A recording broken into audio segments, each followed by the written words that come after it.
वो भूपेंद्र हुड्डा को भी इसी तरह गालियां देते हैं, उसके पिताजी को भी अपशब्द करते हैं।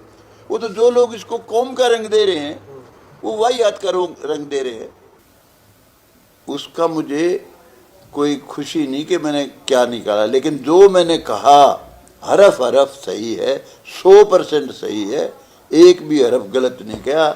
शिवाय ये जो मेरे से गालियां जो भी अपशब्द निकले हैं वो तो हमारी भाषा में ही है।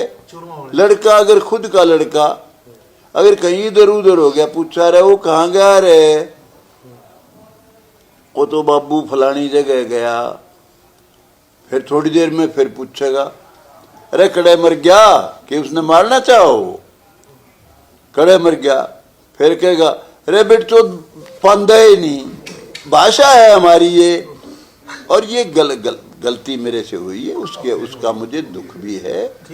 लेकिन जो कही है जितनी बात मैंने 100% सही, एक एक बात सही कही है, उसमें कहीं कोई कमी नहीं। समाज के लिए थी या एक नेता के लिए थी? सिर्फ उन लोगों के लिए थी जो लोग नायब सैनिक को कोस रहे थे। उस वक्त और किसी को अपने अलावा किसी राज को बर्दाश्त नहीं कर सकते। वो भूपेंद्र हुड्डा को भी इसी तरह गालियां देते हैं, उसके पिताजी को भी अपशब्द करते हैं।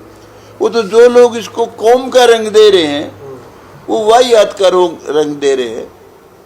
कौम को बहुत प्यार करता हूँ, जाट कौम में बताओ क्या कमी है। किसानी करते हैं तो देश का पेट भरते हैं, सरहद पर लड़ते हैं तो देश की रक्षा करते हैं, और हमारा तो भाई सारा जीवन इन्हीं में गुजरा है।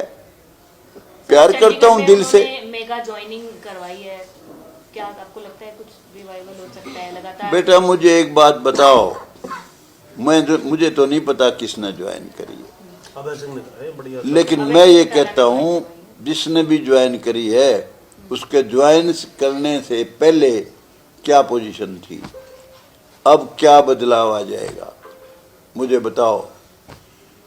अब और भी ज्वाइन कराए हैं पहले, उनसे क्या फर्क पड़ गया? या तो यूं बताओ उनके ज्वाइन करने से कोई आंधी चल गई हो। मानता हूं कोई आदमी ज्यादा असरदार अगर ज्वाइन करता है तो उसका प्रभाव तो पड़ता है। मुझे पता नहीं किसने दादा, पिछली बार तो आप भी चले गए थे। मुझे पता नहीं, विधायक जी मैं चला गया था, मैंने तो सरकार बना दी उनकी, 10 MLA बन गए। और मुझे जब कहता था दुष्यंत कि जी आप इलेक्शन लड़ लो, आप बार बार कहते हो मैंने बनाई, तजुर्बा कर लिया, 5वीं पोजीशन पे आया था इस बार। उस वक्त तो 48,000 से हराया था मिसेस बीरेंद्र सिंह को, जब मैंने साथ दिया जब 10 MLA बने थे। अब की बार एक भी नहीं बना पाए। मैं नहीं कहता मुझे कोई, I am not proud of anything, लेकिन हर आदमी का जिसका आधार होता है, जो ईमानदार अच्छा इंसान है, उसका फर्क तो पड़ता है। अब आज का मुझे पता नहीं है कौन कैसी ज्वाइनिंग है ये। आज अगर कोई ऐसे लोग भी शामिल हो गए हों जिनका काफ़ी असर हो, देखो आदमी तो चाहे एक भी आता है, एक का भी असर पड़ता है, लेकिन उससे कोई आंधी चल पड़ेगी एकदम चौधरी देवीलाल वाली 1987 वाली, ऐसा तो मुझे कोई लगता नहीं भाई। ऐसा तो कोई आपने अभी अभय चौटाला को लेकर कहा कि उनके जिस तरीके से बयान है उसको लेकर आपने वो बयान दिया था। अब जो भी पिछले दिनों चला है, उन्होंने आज प्रेस कॉन्फ्रेंस में स्पेसिफिकली इस बात का जिक्र किया कि जो आप कह रहे हैं वो समाज में जहर घोल रहा है, और जो अभी सेशन आएगा वो इस तरीके से करेंगे कि आपको विधानसभा के अंदर सदन में माफी मांगनी पड़ेगी। मैं तो आज ही मैंने खेद प्रकट कर रहा हूँ। मैंने जो कहा है उसके लिए मुझे दुख है। एक बार थोड़ी कहा मैंने, कमाल है, मेरे से कोई गलत शब्द निकल गया उसको मैं महसूस करता हूँ। आप माफ़ी की बात कह रहे हो, मैं दिल से महसूस करता हूँ, और इसमें आधा कसूर तो हमारी भाषा का भी है जो मैं बता चुका हूँ अभी आपको। आप अगर कोई गांव की उससे हो, अब अगर आप गांव के पैदा हुए हो, आधी बार तो आप वैसे ही गाली देते हो। हम तो जब भी आपस में छोरे खड़ा मर गया रे, वो ठीक है दादा, अभी भी आप बोल रहे थे, अभी भी आपने गाली निकाली।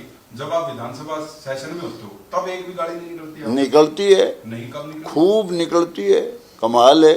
सारे जैसे जब भी मजाले है मेरा, तुम्हारे जो TRP बने इसी बात की बने, और क्या करने बने हैं। मैं अगर नहीं बोलूं तो आपकी कौन सी TRP बनेगी बताओ? आप मेरी इंतजार करें, जाओ ये कब के बोल लेगा।